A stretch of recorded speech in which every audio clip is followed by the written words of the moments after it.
Right news in details. YCP నేత సజ్జల కుటుంబ సభ్యులకు చెందిన ఎస్టేట్ భూములపై అధికారుల బృందం రెండో రోజు సర్వే కొనసాగుతోంది.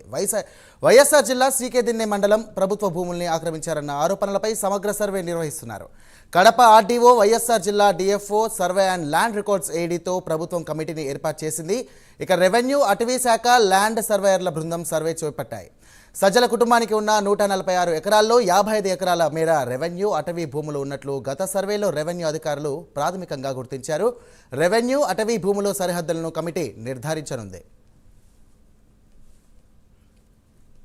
ఇక దీనికి సంబంధించి పూర్తి డీటెయిల్స్ మా కరెస్పాండెంట్ సుధీర్ అందిస్తారు. సుధీర్, చెప్పండి.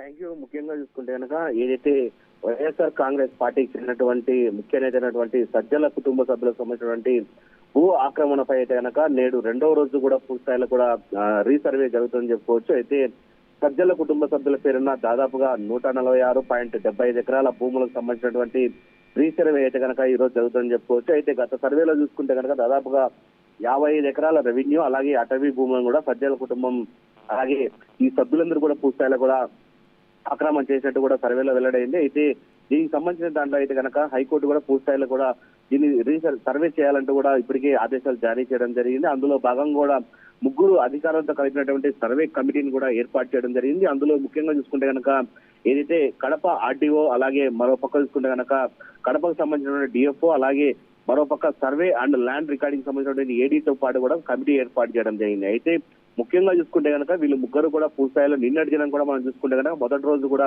ఉదయం నుంచి దాదాపుగా మధ్యాహ్నం 3 గంటల సమయం వరకు కూడా రీసర్వే చేయడం జరిగింది. దీంట్లో పూర్తిస్థాయిలో కూడా అక్కడికి ఎవరిని అనుమతించకుండా కూడా, మీడియాను కూడా లోపలికి అనుమతించకుండా పూర్తిస్థాయిలో కూడా అధికారులు అయితే కనుక పూర్తిస్థాయిలో కూడా రీసర్వే చేస్తారని చెప్పుకోవచ్చు. అయితే పెద్ద ఎత్తున కూడా ఏదైతే దాదాపుగా మనం చూసుకోవచ్చు 146.75 ఎకరాల భూములను కూడా కబ్జా చేశారనే నేపథ్యంలో కూడా అయితే కనుక రాష్ట్ర ప్రభుత్వం కుట ప్రభుత్వం వచ్చిన తర్వాత కూడా పూర్తిస్థాయిలో కూడా ఎవరైతే ప్రభుత్వ భూములను అన్యాక్రాంతం చేశారో, అలాగే ఎవరైతే దోపిడీ చేశారో వాళ్ళపైన అయితే కనుక కుపాదం మోపిందని చెప్పుకోవచ్చు. అందులో భాగంగా కూడా పూర్తిస్థాయిలో ఏదైతే కడప నగర శివార్లో ఉన్నటువంటి శ్రీకేదిన్నె మండలం అటవీ ప్రాంతానికి సంబంధించిన భూములు అయితే కనుక పూర్తిస్థాయిలో అయితే కనుక రీసర్వేకి అయితే పెట్టడం జరిగింది. ఈ నేపథ్యంలో కూడా ఈ రోజు రెండవ రోజు కావడంతో కూడా ఇప్పటికే అధికారులు కూడా అక్కడ చేరుకోవడం జరిగింది. మళ్ళీ రెండవ రోజు రీసర్వే అయితే కనుక ప్రారంభించడం జరిగింది. అయితే ఈ తతంగం దాదాపుగా మరి చూసుకోవచ్చు ఇంకా 4 రోజుల పాటు కూడా ఈ సర్వే అయితే కొనసాగనుంది. దీనిపైన కూడా పూర్తిస్థాయిలో కూడా అధికారులు సర్వే చేసిన అనంతరం కూడా దీన్ని అయితే కనుక పూర్తిస్థాయిలో అటు రాష్ట్ర ప్రభుత్వానికి అటు హైకోర్టు కూడా పూర్తిస్థాయిలో కూడా ఈ సర్వే రిపోర్ట్ అయితే కనుక